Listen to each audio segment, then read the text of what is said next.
Hey everyone, my name is Margaret Patterson. I go by Maggie, and today I'm going to be talking about the case study, which is Case Study 7.5, and the title is Religion and Social/Personal Contradictions.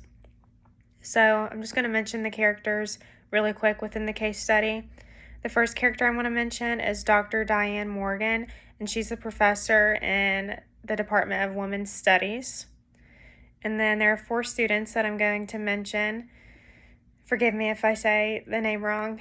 Fatma, and she is the Arab Muslim woman who's interested in the oppression of women.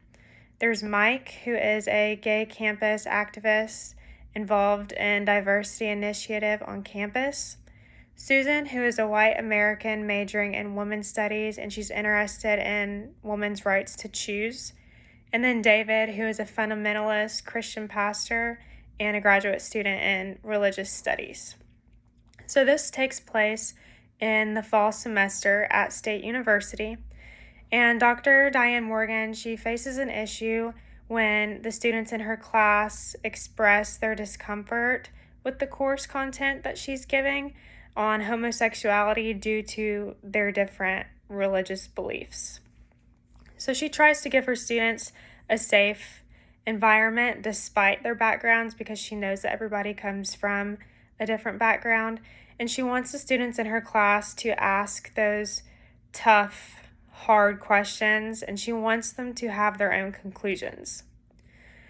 So one morning, the class was discussing homosexual marriage, and they were all sitting in different tables, groups of 4, and each group was asked to read an article and then have a discussion with the class out loud once they have read the article. So she mentions that everyone is obviously going to have their own opinion, and again, that's the point of the class.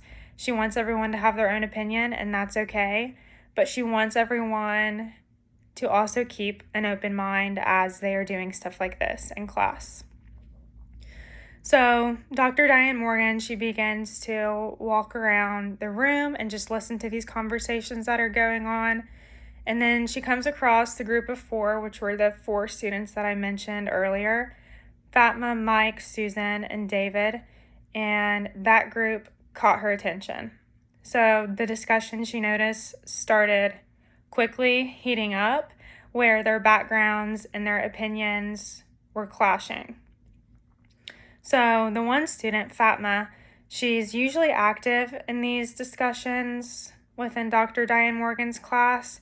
And then Dr. Diane Morgan, she noticed that she was unusually quiet when this was going on. And so this made Dr. Diane Morgan ask Fatma if she could speak with her after class.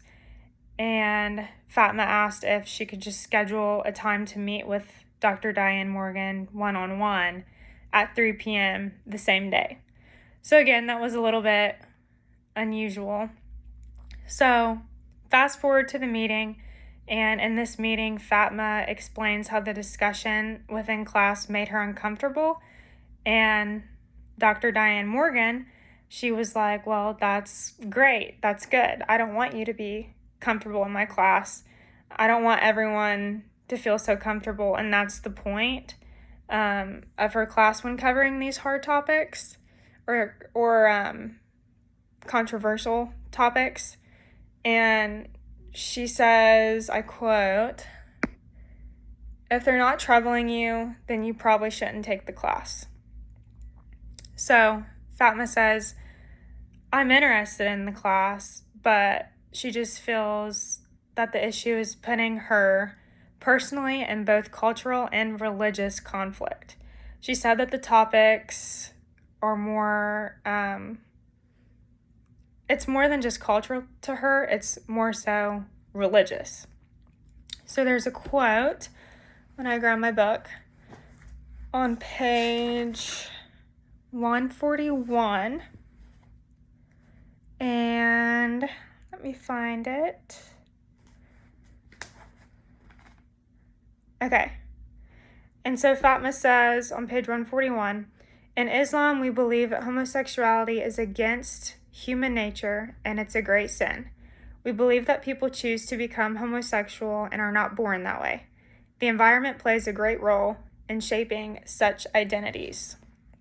So she thinks it's not something that her religion would allow her to talk about because Islam is evidently very strict on that issue. And so Dr. Diane Morgan, she felt hurt that someone could view a gay person that way. And she said that it reminds her where her son faced a similar opposition. So Fatma says that the course should focus on women's issues and not gays and lesbians. And Dr. Diane, she had never had a Muslim student in her class before. This was new, and she wasn't aware of the sin in Islam and its consequences for Fatma's performance within her class.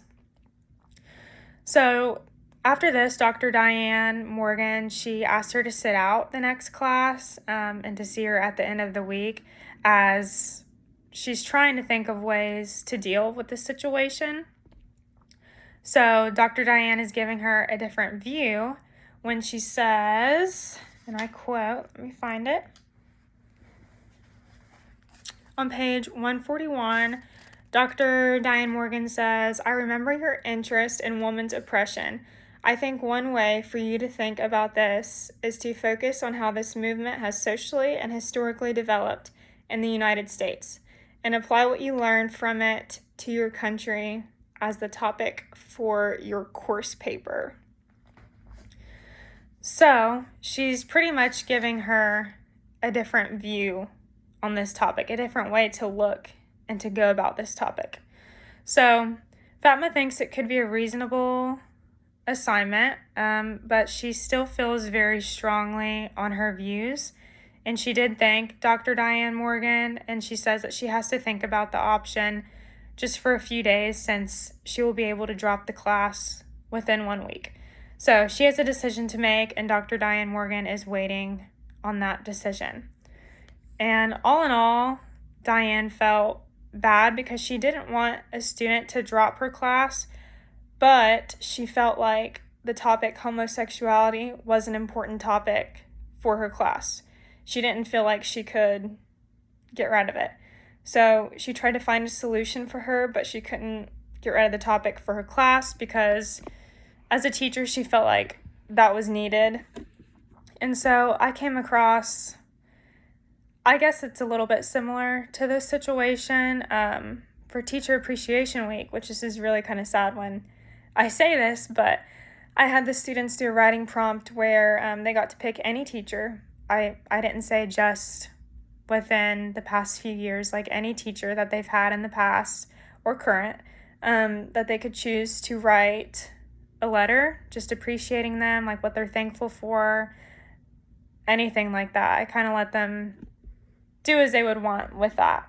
And I had one student out of all the students in my 9th grade English class who replied to the assignment and said that he was not going to do the assignment because he didn't have one teacher that he could write to or think of. So, you know, it's not an option for him to just not do the assignment. So I came up with a different writing prompt, and I can't remember what it was off the bat because that was a while back. But anyways, I came up with a different writing assignment for him. So it gave him an opportunity to see a different view that I gave to where he was still able to participate in the assignment and turn it in and get the points. So I think that what Dr. Diane did for Fatma, where she's giving her that option to see a different view on the topic, is really great as a teacher, and that's great thinking on the teacher's part because this happens quite often.